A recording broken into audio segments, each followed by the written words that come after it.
الحمد لله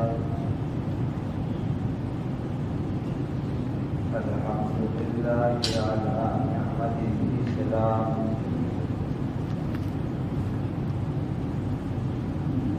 أشهد أن لا إله إلا الله وحده لا شريك له وأشهد أن سيدنا وشفيعنا ومولانا محمدا عبده ورسوله صلوات الله تبارك وتعالى عليه وعلى آله وأصحابه وذرياته وأهل بيته وأهل طاعته وبارك وسلم تسليما كثيرا.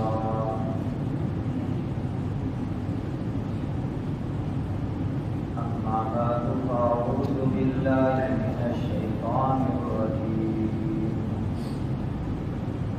بسم الله الرحمن الرحيم. إن الله وملائكته يصلون على النبي يا أيها الذين آمنوا صلوا عليه وسلموا تسليما.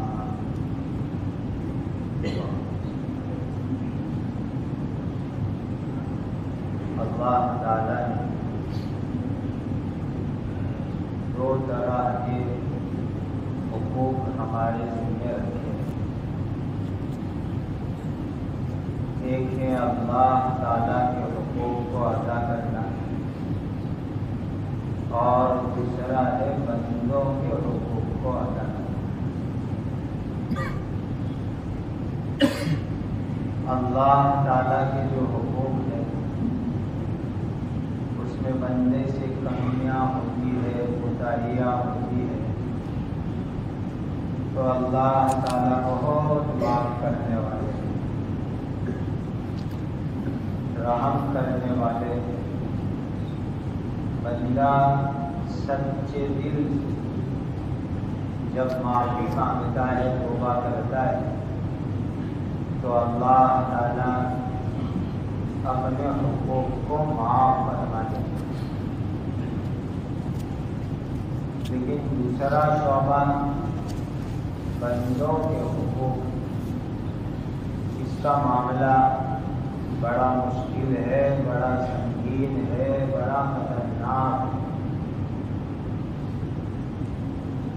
ہمارے حضرت دامت برکاتہم العالیہ کی ایک مجلس ہے، پاکٹ سائز میں چھپی ہوئی. اس کو میں سمجھتا ہوں کہ ہر مہینے ایک مرتبہ ہمیں پڑھ لینا چاہیے. جس کا عنوان ہے کرما اور عالمی حالات کے تناظر. حضرت نے ایک بہت اچھی مجلس فرمائی.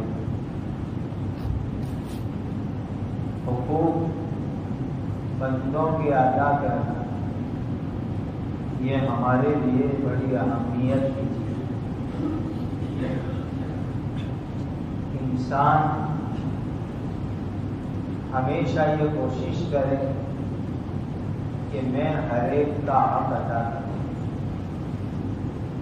میری ذات سے کسی کو تکلیف نہ پہنچے. حضرت تھانوی رحمۃ اللہ علیہ کی ایک بات عجیب پڑی. حضرت ارشاد فرماتے ہیں کہ اگر کوئی آدمی معاشرت کے مسائل میں کوتاہی کرتا ہے اور اپنی ذات سے دوسرے کو تکلیف پہنچاتا ہے تو مجھے اس سے نفرت ہو جاتی ہے. یہ بہت سنگین بات حضرت نے فرمائی. آپ اندازہ لگاؤ کہ دوسروں کو تکلیف پہنچانا یہ اللہ کے نیک بندوں کی نظر کے اندر بھی کتنی خطرناک اور بھاری چیز ہے. اسی لیے ہمیں ہمیشہ یہ کوشش کرنی چاہیے کہ ہم ہر ایک کا حق ادا کریں، ہماری ذات سے کسی کو تکلیف نہ پہنچے.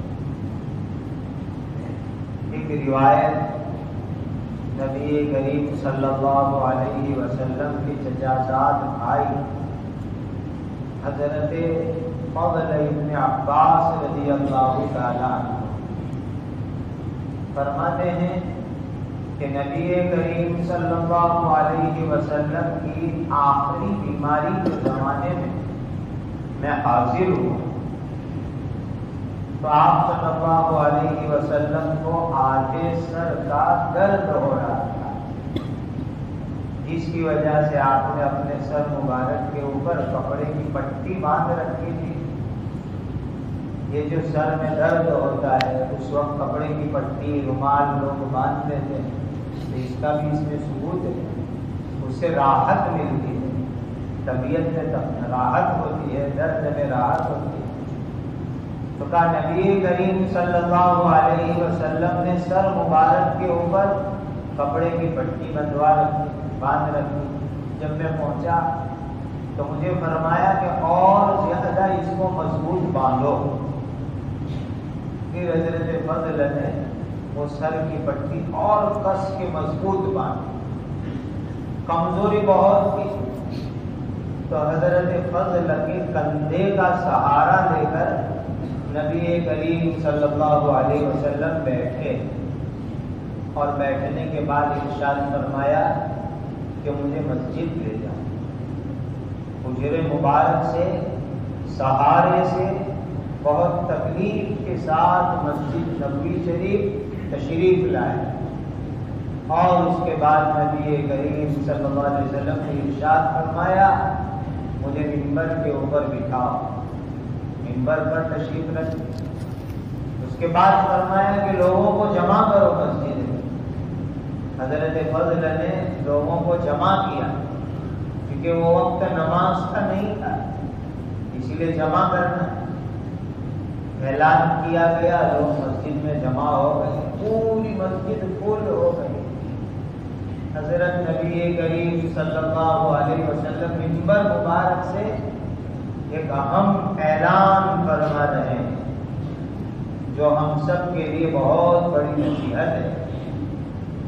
ارشاد فرمایا میں بھی ایک انسان ہوں، اگر میں نے کسی کی عزت پامال کی ہو، میں نے کسی کو مارا ہو، یا کسی کا مالی حق میرے ذمے ہو، تو وصول کر لے آ کر کے میرے پاس۔ یہ اعلان ہے اس نبی کا جو رحمت للعالمین ہے، جنہوں نے پوری زندگی انسانوں کو، اپنوں کو، غیروں کو، دشمنوں کو، جانوروں کو راحت پہنچائی، ان کے حقوق ادا کیے، اور جو انسانیت کو حقوق سکھلانے آئے تھے وہ نبی منبر شریف کے اوپر بیٹھ کر کے اعلان فرمائے۔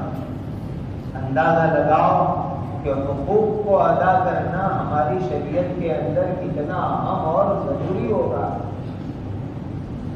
اس کے بعد جب آپ کا یہ اعلان مبارک ہوا تو ایک صاحب کھڑے ہوئے رضی اللہ تعالی عنہ، کا حضور 3 درہم آپ سے لینے باقی۔ تو آپ صلی اللہ علیہ وسلم نے فرمایا میں جھٹلانے کے لیے نہیں دے رہا ہوں، پوچھ رہا ہوں کہ کس موقع کے وہ 3 درہم باقی ہے۔ تو انہوں نے کہا کہ ایک مرتبہ کوئی سائل آیا اور آپ نے مجھے فرمایا تھا کہ اس کو دے دو، بعد میں لے لینا۔ تو کہا وہ جو سائل کو سوال کرنے والے کو دلوائے تھے وہ 3 درہم وصول کرنا باقی ہے۔ نبی کریم صلی اللہ علیہ وسلم نے وہ ادا کروا دیا۔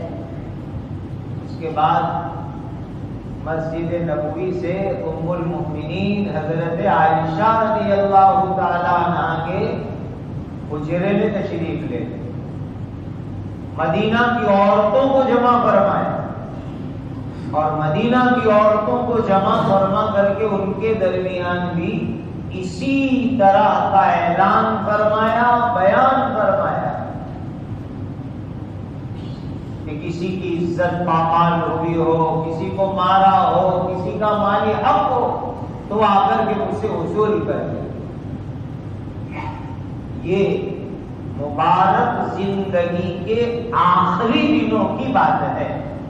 امام الانبیاء حضرت نبی کریم صلی اللہ علیہ وسلم حقوق کے متعلق اتنی اہمیت کے ساتھ مردوں میں عورتوں میں دونوں مجمع کے اندر باقاعدہ اعلان فرمایا ہے۔ اس سے ہمیں نصیحت لینی چاہیے، عبرت لینی چاہیے کہ دوسروں کے حقوق کے ادا کرنے کا ہم کس قدر اہتمام کریں۔ کتاب المظالم میں امام بخاری رحمۃ اللہ علیہ نے ایک روایت نقل کی، سیدنا حضرت ابو ہریرہ رضی اللہ تعالیٰ عنہ راوی ہے، نبی کریم صلی اللہ علیہ وسلم نے ارشاد فرمایا جس کا حاصل ہے اگر دنیا میں کسی کا کوئی حق تمہارے ذمے، کسی پر ظلم کر دیا، کسی کو کوئی چیز ادا کرنا ہے تو کہا دنیا ہی کے اندر معاملہ صاف ستھرا کر لو، پیسے دینے ہیں چکا دو، مال دینا ہے چکا دو، تکلیف پہنچائی ہے معافی مانگ لو، دنیا ہی میں معاملہ صاف کر لو۔ قیامت کے دن کے آنے سے پہلے کہ جس دن درہم دینار نہیں ہوں گے، مال نہیں ہوگا، اور قیامت کے دن حقوق ادا کرنے کا نمبر آیا، مال نہیں ہے، دولت نہیں ہے، کیسے چکاؤ گے؟ دنیا میں ادا کر۔ اگر دنیا میں ادا نہیں کیا تو قیامت کے دن نیکی چکانی پڑے گی، اجر دینا پڑے گا۔ جس کا جو حق باقی ہے اس حق کے بدلے کے اندر نیکی چکانی پڑے گی، ثواب دینا پڑے گا۔ اور جب نیکی اور اجر ثواب ختم ہو جائے گا اور حقوق باقی ہے تو اس کے بدلے کے اندر سامنے والے کے گناہ اس کے سر پر ڈالے جائیں گے۔ اسی لیے یہ بہت اہم نازک مسئلہ ہے۔ سب سے اول کوشش ہماری یہ ہو کہ ہماری ذات سے کسی کو تکلیف نہ پہنچے، ہم ہر ایک کا حق ادا کریں، کسی کا کوئی حق ہمارے ذمے باقی نہ رہے۔ مال کی لائن لوگ آج کل قرض لیتے، چکاتے نہیں، قرض چکاؤ۔ ابا کا انتقال ہو گیا، بہن کا میراث کا حق، ماں کا میراث کا حق وہ ادا کرو۔ فضائل حج جہاں شروع ہوتی، حضرت نے کتنی اہمیت بتائی۔ حج میں جانے سے پہلے، عمرے میں جانے سے پہلے کا لوگوں کے جو حقوق باقی ہو وہ پہلے ادا کرو۔ آج کل لوگ نفل حج، نفل عمرے بہت فخر سے بیان کرتے ہوئے جاتے ہیں، لیکن بہن کو حق نہیں دیا ہے آج تک، بھائی کا حق باقی ہے، لوگوں کے قرضے ذمے کے اندر اور کوئی پرواہ نہیں، جا رہے۔ یہ بہت بڑی کوتاہی ہے، بہت بڑی غلطی ہے۔ پہلے حقوق ادا کرو، جو قرض ہو وہ چکاؤ، مالی معاملات ہو وہ صاف کرو، میراث کے حقوق ادا کرو، یہ حقوق چکاؤ۔ نفل عبادتوں کے مقابلے میں یہ بڑی اہم چیز ہے ہماری شریعت کے اندر۔ پھر مالی معاملات کے علاوہ ایک دوسرے کی غیبتیں کرتے ہیں، تہمتیں لگاتے ہیں، بہتان لگاتے ہیں، گالیاں دیتے ہیں، یہ جو زبانی حقوق ہیں وہ بھی معافی مانگ لینی چاہیے، معاملہ صاف کر لینا چاہیے۔ اور اس کے اندر تو پتہ نہیں لوگ اس کو حق نہیں سمجھتے کہ کسی کو کسی کی غیبت کی تھی، کسی کے اوپر تہمت لگائی تھی، اس کو تو لوگ حقوق کی معافی کے درجے میں بھی نہیں سمجھتے کہ اس سے معافی مانگنی چاہیے۔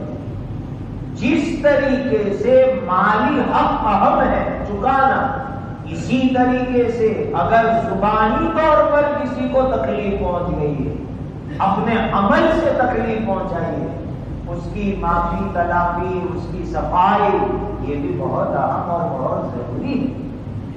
اور ایک چیز بعض لوگوں نے یوں سمجھ رکھا ہے، بعض لوگ یہ کہتے ہیں کہ میں تو جو ہو منہ پہ کہہ دیتا ہوں، پیچھے کچھ نہیں رکھتا، تو جو ہو وہ منہ پہ کہہ دیتا ہوں، اس کا کیا مطلب ہے؟ کیا سامنے والے کو غلط طریقے سے ڈانٹنا، بلا وجہ گالی دینا، بلا وجہ بہتان لگانا، بلا وجہ تہمت لگانا، کیا یہ بھی منہ کے اوپر جائز ہے کہ تم ہم اپنی صفائی کرتے کہ میں تو دل میں کچھ نہیں رکھتا، پیچھے کچھ نہیں کہتا ہوں، جو منہ پہ کہہ دیتا ہوں؟ حدیث شریف کے اندر اس طریقے سے بلا وجہ غلط نامناسب سامنے والے کو بات کہنا، اس کو بھی منع کیا گیا، یہ بھی منع ہے شریعت کے اندر۔ منہ کے اوپر کہنے کا مطلب یہ ہے کہ کوئی صحیح سچی بات ہو اور اس کی اصلاح کے متعلق آپ کے ذمہ داری ہے، آپ اس کے نگران ہیں، تو صحیح سچے معاملے کے اندر دین کے کسی مسئلے میں آپ پورے ادب اکرام احترام کے ساتھ اس کو کہیے۔ اس لیے یہ جو حقوق کا معاملہ ہے، آج لوگ اپنے گھر والوں کو، محلے والوں کو، اڑوس پڑوس والوں کو ان کے حقوق ادا نہیں کرتے، بلکہ اوپر سے ستاتے ہیں، پریشان کرتے ہیں، تکلیف دیتے ہیں۔ ہمارے یہاں تو نوکر، غلام، ملازم، چپراسی، ہمارے یہاں کام کرنے والا اسٹاف، ان کے حقوق کے متعلق بھی شریعت نے ہمیں بڑی تاکید فرمائی۔ اس لیے میرے ایمان والے بھائیوں، اگر ہم اللہ سے اپنا تعلق مضبوط کرنا چاہیں اور ہم یہ چاہیں کہ رمضان کے اندر ہماری مغفرت ہو جائے، رمضان کے اندر اللہ تعالیٰ کے یہاں ہم نواز کیے جائیں، تو جہاں ہم اللہ کے سامنے توبہ کر رہے ہیں، استغفار کر رہے ہیں، وہیں پر لوگوں کے حقوق کو ادا کرنا، جن کی حق غلطی ہوئی ہے ان کے معافی مانگنا، یہ بھی ہمارے لیے بہت ضروری ہے، بہت ضروری ہے۔ جو 4 چیزیں ہیں توبہ کے لیے، ایک تو یہ کہ آدمی گناہ چھوڑ دے، گناہ پر ندامت ہو، آئندہ نہ کرنے کا عزم کرے اور اللہ کے سامنے سچے دل سے معافی۔ وہیں ایک چیز یہ بھی ہے کہ بندوں کے حقوق ادا کر دینا، اللہ کے حقوق کو ادا کر دینا۔ جب اتنی چیزیں جمع ہوگی تو انشاءاللہ اللہ تعالیٰ کی یہاں توبہ مکمل ہوگی۔ اسی لیے ہم پوری نیت کریں، عزم کریں کہ آئندہ ہر ایک کا ہم حق ادا کرنے والے ہیں۔ اور ہم مولوی لوگوں نے ایک بات یہ سمجھ رکھی ہے کہ جہاں مالی حقوق کا معاملہ آتا ہے وہاں صرف جو ہے دنیا دار، تاجر، کاروبار والے لوگ، انہی لوگوں کے متعلق یہ معاملہ ہے۔ ارے مدرسے کے اوقات کے اندر امامت کی ذمہ داری میں، فرائض منصبی ادا کرنے میں جو کوتاہیاں ہوئی، کیا وہ مالی حقوق میں نہیں آتا؟ حکیم الامت حضرت تھانوی رحمۃ اللہ علیہ کے یہاں ہر مہینے مدرسین کے پاس ایک پرچہ جاتا تھا کہ مدرسے کے اوقات کے اندر جو کوتاہی ہوئی، کہ تعلیم کے اوقات کے اندر دوسرے کام کیے، اس کو نوٹ کیا جاتا ہے اور اس کے مطابق اتنی تنخواہ کم لی جاتی تھی، کم دی جاتی تھی۔ یہ بھی اس حقوق کے اندر آتا ہے، اس کی طرف بھی ہمیں دھیان دینے کی بہت ضرورت ہے۔ غرض یہ کہ ہم لوگ مالی حقوق، زبانی حقوق، عملی حقوق کے اندر خوب اہتمام کریں کہ کسی کا کوئی حق ہم سے پامال نہ ہونے پائے۔ ایک واقعہ میں سنا کر بات مکمل کروں۔ اللہ میری اس گستاخی بے ادبی کو معاف فرمائے۔ ہمارے حضرت دامت برکاتہم کا قیام جس جگہ کے اوپر ہے اس کی تعمیر چل رہی ہے، اور اس تعمیر کے زمانے کے اندر ایک معمر صاحب پانی اور سامان کی نگرانی کے اوپر مامور تھے، وہاں باقاعدہ رہتے تھے۔ ان کا کھانا حضرت کے مکان سے جاتا ہے، اور حضرت کا قیام اس وقت یہ جہاں بیکری ہے اس کے بازو میں جامعہ کا جو دارالقامہ ہے، دارالاساتذہ کی قیام کا، وہاں پہلی منزل کے اوپر قیام ہے۔ وہاں سے ٹفن جاتا تھا. بڑے بھائی اس زمانے میں یہاں نہیں تھے. چھوٹے بھائی اس دن کسی اہم کام کے لیے باہر گئے اور کسی صاحب کو ٹفن پہنچانے کے لیے کہا، وہ بھول گئے. دوپہر کا وقت، سخت دھوپ اور گرمی کا وقت، اور مدرسے والوں کے لیے دوپہر کا وقت کتنا اہم قیلولہ کا ہوتا ہے وہ ہم جانتے ہیں.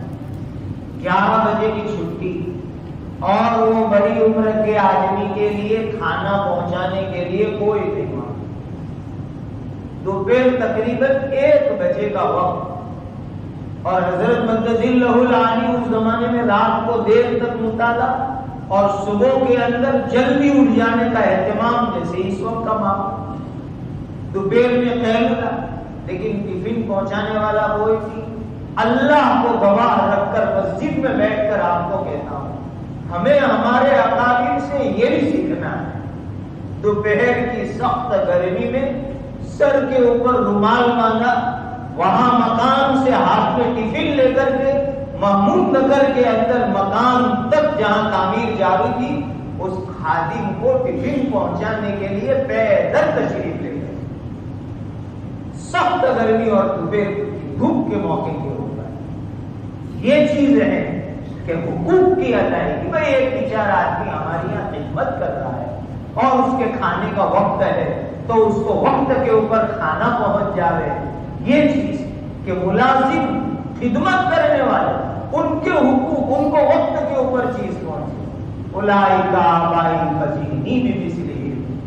اللہ ہماری نکابر کے سایہ کو ہمارے اوپر تاج عافیت سے باقی فرمائے اور ہمیں ان کی زندگی سے بہت کچھ سیکھنے کی توفیق عطا فرمائے.